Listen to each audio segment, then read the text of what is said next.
Iran को लेकर America की गतिविधियां काफ़ी तेज़ हो गई हैं। वहीं चीन ने जवाबी कार्रवाई करते हुए कनाडा के नागरिक को हिरासत में लिया है। इस मसले को लेकर भी अमेरिका और कनाडा के बीच लंबी बातचीत हुई। 2 दिन पहले ही अमेरिका ने संयुक्त राष्ट्र संघ की बैठक बुलाई थी। इस बैठक में ईरान की मिसाइल टेस्टिंग को लेकर काफ़ी गंभीर चर्चा हुई। वहीं अब कनाडा अपने नागरिकों को लेकर ज़्यादा चिंतित नज़र आ रहा है। उसने अमेरिका के समक्ष इस मामले को उठाया। इसके बाद दोनों देशों के विदेश मंत्री और रक्षा मंत्री ने पत्रकारों से भी बातचीत की।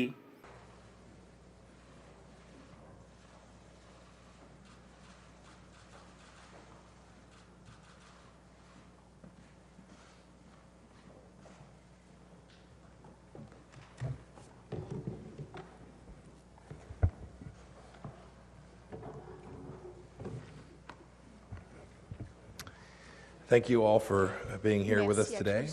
Secretary Mattis and I are very pleased to welcome our Canadian counterparts, Foreign Minister Chrystia Freeland and Minister of Defense Harjit Sajjan to Washington. Welcome. It was a great day. And indeed, it was my honor to host this State Department 2+2 strategic dialogue. And it's a great opportunity for us to have gotten some serious work done. But it's also a discussion amongst friends. The four have gotten to know each other quite well, and we've achieved a lot together. Our meeting today comes after the historic signing of the United States-Mexico-Canada Agreement, which was a tremendous victory for all three countries.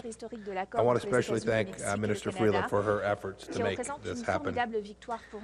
Look, the final deal is a home run. It modernizes NAFTA to address 21st century issues, 21st century economy, open trade and business, opportunities for United States farmers and manufacturers, reduce trade barriers amongst the three countries. In today's meeting, the four of us discuss how we can continue to build off of this, take this achievement and make progress on a worldwide range of bilateral and global issues.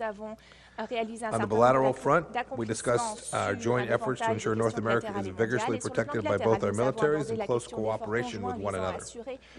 We also had the chance to discuss our bilateral cooperation to promote economic security by countering technology transfers, intellectual property theft, and other attempts to acquire sensitive technology from our two countries.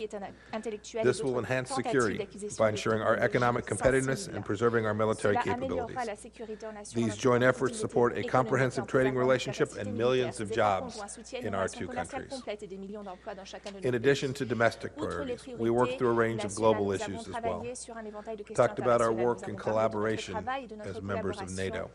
We discussed our response to the situation in Ukraine. I expressed my concern over Russia's recent aggression in the Sea of Azov, where it rammed and opened fire on Ukrainian vessels. We also had the important opportunity to discuss our shared commitment to improving security in Iraq, where our nations have both made tremendous sacrifices in the name of freedom. I spoke, too, of the importance of applying pressure on the Iranian regime to stop its efforts to undermine Iraq's democracy and security. It was great to talk about how we've worked closely together on North Korea, and I thanked my Canadian counterparts for enforcing all of the UN Security Council resolutions and encouraging other countries to maintain pressure as well. Of course, given the close relationship between the United States and Canada, disagreements will undoubtedly arise from time to time. But our countries have always worked closely together to resolve these challenges, including through regular and open dialogue like we've had here today. I'm very confident that as rough patches emerge, we'll work through each of those challenges. With that, I'd like to turn things over to Foreign Minister Freeland to make a few remarks, and then if you'd introduce Secretary Mattis, that'd be great. Okay. Thank you, Mike. Merci beaucoup. Bonjour tout le monde. Merci d'être venu aujourd'hui. Hello, everyone, and thank you for being here. First of all, I would like to thank the Secretary of State Pompeo and the Secretary of Defense Mattis for their warm welcome today. Canada and the U.S. have one of the closest relationships in the whole entire world. We are allies and partners in areas such as trade, border protection, and of course, hemispheric defense and international security, especially through NATO and NORAD. I would like to thank our hosts for giving us the opportunity to meet here today and to further discuss these topics, as well as other issues of common interest for our two countries. There are no closer partners in the world than Canada and the United States. We share the world's longest undefended border, and we are each other's largest export market. Since the Second World War, we have worked side by side to build the rules-based international order and to fight for liberal democracy around the world. This 2+2 meeting has been in the works for a while, and it is a real pleasure to have been able to spend some time with our U.S. colleagues here in Washington to discuss our bilateral relationship and also some of the global challenges that we're confronting together. As is always the case when we meet, we discussed a number of issues around foreign policy, defense, and international security that reflect the deeply shared values that unite our two countries. We discussed China and the case of Huawei CFO Meng Wanzhou, building on a conversation that Secretary Pompeo and I began soon after her arrest. We all agree that the most important thing we can do is to uphold the rule of law, ensure that Ms. Meng's right to due process is respected, and that the current judicial process in Canada remains apolitical. We also discussed some consular issues, two which are very concerning for Canada today: the detention of Michael Kovrig and Michael Sapfor. On Russia and Ukraine, Minister Sajjan and I expressed our condemnation of Russia's harassment of shipping in the Sea of Azov and the Kerch Strait, and in particular its recent aggressive action towards an illegal seizure of 3 Ukrainian vessels on November 25th and the imprisonment of Ukrainian sailors. We call on Russia to release these sailors. Canada unwaveringly supports the people of Ukraine, its sovereignty and territorial integrity within its internationally recognized borders. We touched on some hemispheric issues, including the brutal authoritarian regime that is causing a dangerous crisis in Venezuela, as well as troubling developments in Nicaragua. We took the opportunity to reiterate our support for the United States' efforts towards a denuclearized Korean peninsula and our efforts in the area of sanctions evasion. In an ever-changing global landscape, it's important that countries are able to nimbly respond to flagrant violations of the international order. An effective and targeted sanctions regime is key to this. Canada and the U.S. both have Magnitsky legislation, and we discussed ways to work together even more closely in this area. As a founding member of NATO, Canada will continue to do its part for transatlantic security and stability. My colleague, Minister Sajjan, Harj, will speak to some of the important work that we're doing alongside the U.S. and NATO and as part of the global coalition to defeat Daesh. As Mike said, we spoke about our trading relationship, and we talked about the fact that we now have a modernized trade agreement for our continent, and I do agree with Mike that this is a good deal for all 3 countries. I would be remiss if I didn't mention the fact that Minister Sajjan and I did raise one of those difficult bilateral issues that Mike referred to, the U.S. imposition of steel and aluminum tariffs under Section 232. Canada continues to take the view that these tariffs are unjust and illegal, and we spoke to our partners about how the national security justification for these tariffs we believe is inconsistent with our close relationship. I met earlier today with Ambassador Lighthizer, and we also discussed the 232 tariffs this morning. The close relationship between Canada and the United States is a model for integration and creative collaboration on the world stage, and today was a great opportunity to talk about how we can work even more closely together on our continent and around the world. I'd like to thank you again, Secretary Pompeo, Secretary Mattis, for hosting us. Canada deeply values and appreciates our partnership and opportunities to continue to work even more closely together. And it is now my pleasure to introduce a tremendous public servant, a great friend of Canada, Secretary Mattis. Well, thank you, Minister Freeland, and I echo Secretary Pompeo's comment that ours was a discussion among friends. Minister Sejan and I last saw one another just 8 days ago in Ottawa, and today's meeting signals how our two militaries work to stay closely aligned on a range of issues worldwide.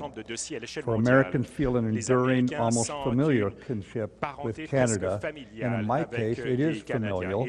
My mother's family immigrated to America after my grandfather was wounded in action in World War I in the Canadian infantry.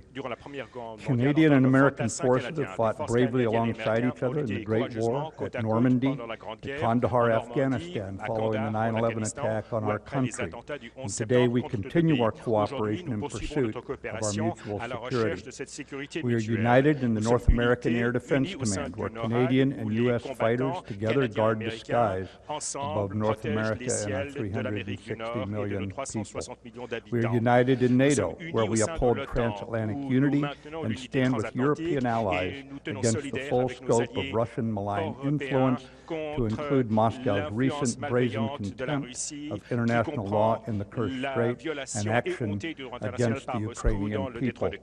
Canadian and U.S. trainers in Western Ukraine and our battalions in the Baltics represent our combined efforts to build stability and deter further provocative activity. Canada and the United States are united in security because we are united in democracy, and democracies stick together for the common defense. Today, we focused on enhancing our already strong cooperation in a number of areas that you've heard about, from foreign military sales to sanctions coordination. Like Secretary Pompeo, I am grateful for Canada's leadership in forcing unanimous UN Security Council resolutions on sanctions that support the denuclearization of North Korea. Regarding the Middle East, we affirmed the need to continue the fight against ISIS-hardened core and to maintain support to our partners in Iraq, an approach endorsed as well by 16 nations we met with last week in Ottawa. Accordingly, we are evolving our Defeat ISIS coalition because we must not fall into complacency, recognizing that ISIS remains a strong terrorist enemy as it adapts to the crushing loss of its physical caliphate. To close, last month, Americans observed Veterans Day. Canada has Remembrance Day, but whatever the name, together we recalled our shared battlefield sacrifices and the many instances when the maple leaf and the stars and stripes have flown side by side against threats to our shared values. Come what may, I am confident Canada and the United States will continue to work shoulder to shoulder now and in the future. Minister Sejan, my friend, the floor is yours. Great. Thank you, Secretary Mattis, and thank you, Secretary Pompeo, for your being tremendous host. Secretary Mattis and I also share another mutual understanding, which is we're both from the West Coast as well, which he reminded me of early on. As my colleague, Minister Freeland said, we have had productive meetings to discuss our shared defense priorities. The United States is Canada's most important ally and defense partner. Our relationship is long-standing, deeply entrenched, and multifaceted. Our relationship was forged on the battlefield side by side. It is rooted in our shared geography, in our common values, in our historic connections, and in our highly integrated economies. And it is unique in its levels of integration and military-to-military cooperation at all levels and across the globe. The Canadian Armed Forces and the United States military stand shoulder to shoulder to protect and defend the continent of our citizens. NORAD is the most notable example of this cooperation. We have been working together seamlessly for over 60 years since its inception to protect North America against current and future threats. Our militaries are highly interoperable. We are constantly learning from each other through our regional, continental, and international exercises. We provide collective transatlantic defense through NATO. We are participating in multinational efforts to enforce sanctions against North Korea. At the UN command in Korea, Canada Canada is the second largest contributor after the U.S. And earlier this year, General Eyre became the first Canadian to hold the post of Deputy Commander. And last week, as Secretary Mattis just said, Canada co-hosted the Counter-ISIS ministerial meeting in Ottawa, and we discussed the next steps to ensure the lasting defeat of Daesh and its networks. And Canada remains committed to the coalition. This is evident through our Operation Impact and our leadership of the NATO training mission in Iraq. As Minister Freeland mentioned, Canada also supports Ukraine's sovereignty and territorial integrity in the face of Russian aggression. We have trained more than 10,000 Ukrainian soldiers as part of Operation Unifier.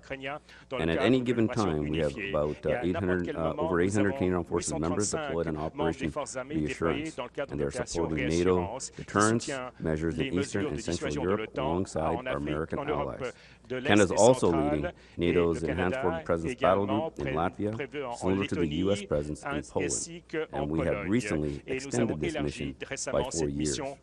In the Asia-Pacific region, Canada is engaged in OPROJECTION and working with the U.S. and other partners on regional security and defense cooperations.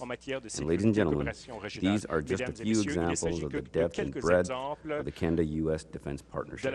Our cooperation offers both countries greater securities, and we will always remain strong allies and partners and even better friends. We now have time for a few questions. We would ask each reporter to please limit your question to one and no follow-ups, please. For the first question, I'd like to call on the BBC, Barbara Plett-Usher.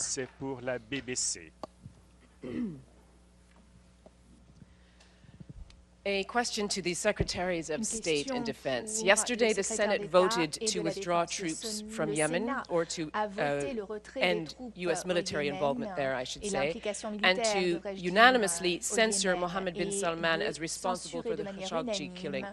What is your response? What action will you take? And can you afford to ignore this? And to the Canadian Foreign Minister, are you concerned that President Trump's comments linking trade and the Huawei case suggests a perception that Canada is acting on the Americans' behalf in a trade war?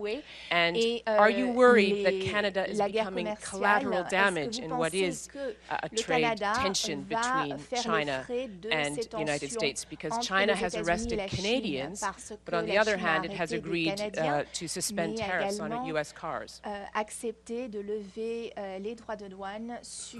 I'll begin. We certainly saw the vote yesterday. We always have great respect for what the legislative branch does. And we're in constant contact with members on Capitol Hill so that we understand fully their concerns and do our level best to articulate why our policies are what they are and how we can ensure that we're getting the right policy for the United States of America and to keep our country safe. And we will certainly do that in light of yesterday's vote. And President Trump's been very clear about the importance, not only the importance of holding accountable those who murdered Jamal Khashoggi, but the importance of protecting American citizens. Hundreds of thousands of people that the Iranians killed and been involved in their deaths all across the Middle East.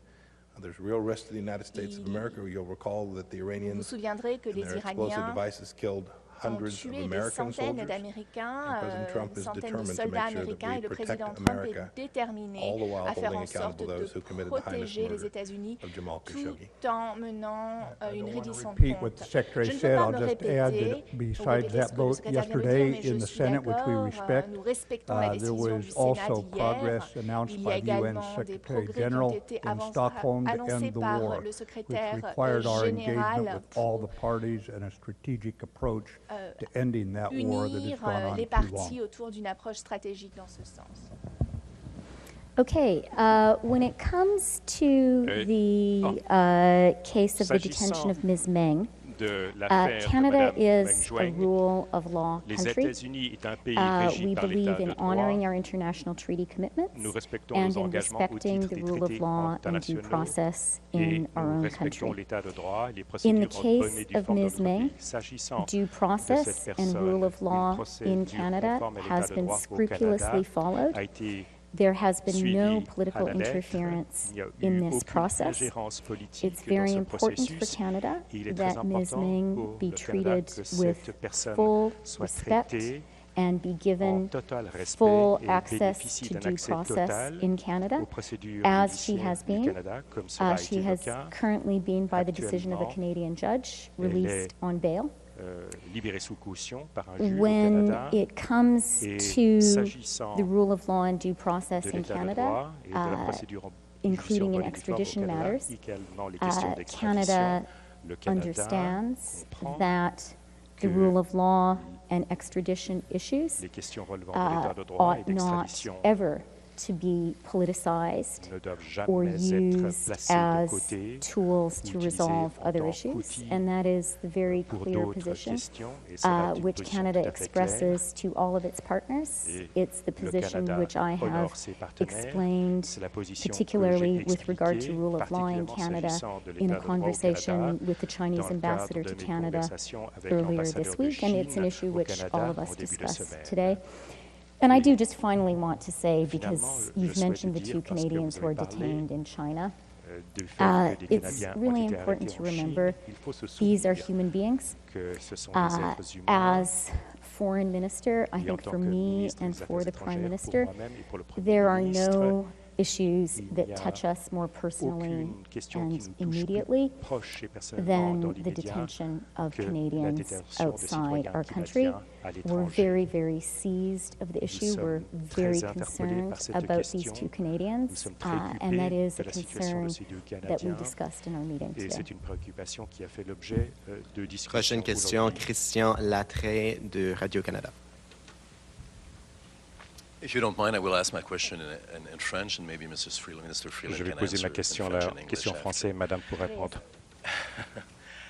Madame Freeland, avez-vous l'impression en ce moment que le Canada paye un fort prix is paying a heavy price for having been involved in this Huawei case and having charged the CFO Huawei, and some of our citizens have been arrested in China? Do you have the impression that you're being used currently and we are being stuck between the United States and China in this trade war against your will, and you are being used politically currently by the United States? Je ne suis pas complètement d'accord. I'm not in complete agreement with the question, the way it was phrased, because for Canada, it was not the detention of Ms. Meng was not a political decision on Canada's part. It was a matter of following the rules. It's a matter of obligations on the part of Canada to follow through with its obligations under international agreements. Canada follows the rule of law. Canada follows rules. It is very important, especially when there's a lot of pressure on the very idea of democracy in the world, when there's a lot of pressure on international order. Canada will thus continue to follow the rules. This is a strong position of our governments. By the same token, it is also very important for Canada that extradition agreements are not used for political purposes. Canada does not do it that way, and I believe that it is obvious that democratic countries, such as our partner, the U.S., do the same. Today we talked about our shared values, and one of them is the fact that both countries, the U.S. and Canada, are countries that follow the rule of law and follow rules in general. What I said in English, I don't entirely agree with the framing of the question. Canada, in detaining Ms. Meng, was not making a political judgment. In Canada, there has been, to this point, no political interference in this issue at all. For Canada, this is a question of living up to our international treaty obligations and following the rule of law in Canada, and that is something which has happened scrupulously. Canada is a rule of law country. We discussed a little bit in our opening remarks how Canada and the United States are countries with deeply shared democratic values. Those democratic values include the fact that in both countries we have a deep regard for the rule of law and strong and independent judiciaries. I think that's one of the reasons that Canada and the United States, and both Canadians and Americans, feel comfortable with the existence of an extradition treaty between our two countries. And having said all of that, Canada is clearly of the view that the extradition process is a criminal justice process. This is not a tool that should be used for politicized ends. You didn't ask me, and if I may, I'm just going to answer in English. Oui, si vous me permettez, je vais répondre en anglais. Thank you.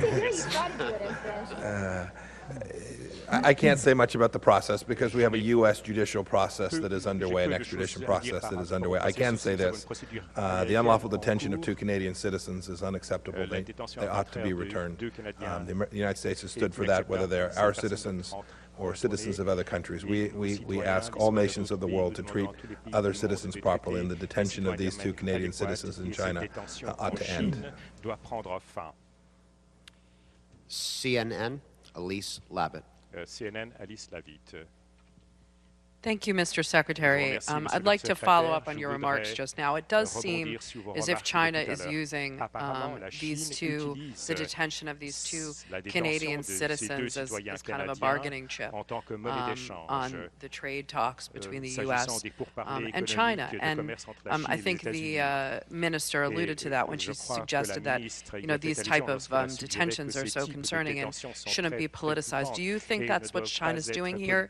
And are you concerned that with President Trump's suggestion that he might be willing to get involved in this other case of Ms. Meng in Canada, that further puts Canada in a difficult situation and kind of puts Canada in the middle of your trade dispute with China? Thank you very much. The same question was asked previously. I don't see it that way. The United States is engaged in an extradition process. Ms. Meng traveled to Canada. Canadians have taken her into custody, now released her on bail pending extradition, an extradition hearing. We'll continue to engage through legal processes to get the just outcome that's connected to that. We have a set of trade discussions that are ongoing with the Chinese. As the Chinese have said, we're working on that while all the other issues, not just this particular issue, we have lots of complicated issues going on with China today all around the world. And we work on each of those to get good outcomes for the people of the United States of America and respecting the rule of law each step along the way. We'll do that here as well. Next question, Adrienne Moreau, Globe and Mail. Question suivante, Adrienne Moreau. Minister, it's clear. It seems. Sorry, Minister Freeland. It's clear that that these 2 Canadians were appear to have been detained as a Chinese retaliation against the Huawei situation. Why won't you sort of acknowledge that directly? And then as well, what is how is Michael Kovrig doing? Our ambassador, met with him in Beijing. And Secretary Pompeo, is there anything that the U.S. is going to do to sort of lean on China to get them to release these people who've been detained? Given that President Trump appears to have quite a good relationship with President Xi, is there anything that you guys will do to sort of help Canada get these guys back? We're going to work to get every citizen unlawfully detained all around the world returned to the country to which they have the very right to go back to. We do this in cases for our own people all the time. It's something, as Christia said, weighs on those of us who serve to try and make sure that our citizens do have the opportunity to be returned home to their families. We always believe in that. We'll always work on it, and we'll do it in this case as well. Thank you for that, Mike. So, Adrienne, I have spoken this week with the Chinese ambassador to Canada, and we've had many contacts with Chinese authorities. Chinese officials, in their contact with Canada, have not drawn a connection between these different issues. From Canada's perspective, these kinds of issues ought never to be confused with one another. In the detention of Ms. Meng, Canada was, as I've said, acting scrupulously in line with our treaty commitments and in line with the rule of law. And as Mike has said, the next step while Ms. Meng is on bail in Vancouver is for a Canadian court and Canadian judges to rule on whether the extradition is warranted or not. Of course, Canadian citizen, we will always advocate strongly and fiercely for Canadian citizens when they are detained abroad. In the cases of Mr. Kovrig and Mr. Sapfor, our immediate concern has been to gain consular access to them and to understand what the charges are being put on them by the Chinese authorities. And we are seeking that, we're advocating for them very, very aggressively. Ambassador McCallum was able now to see and speak with and meet with Mr. Kovrig, and we're glad that that could happen. I've spoken also to family members of both men, and I just want to say and reassure all Canadians, but especially the family and friends of Mr. Kovrig, Mr. Sapfor, this is a huge priority for our government. We are extremely seized of this issue. We care for, we fight for all Canadians detained abroad. And actually, as Mike said, all people unfairly detained abroad, but specifically, we have a specific duty of care to Canadians, and we fight for everybody. Mr. Kovrig is also an employee of my department. He's well known to many Canadian diplomats, and that makes it especially personal for us.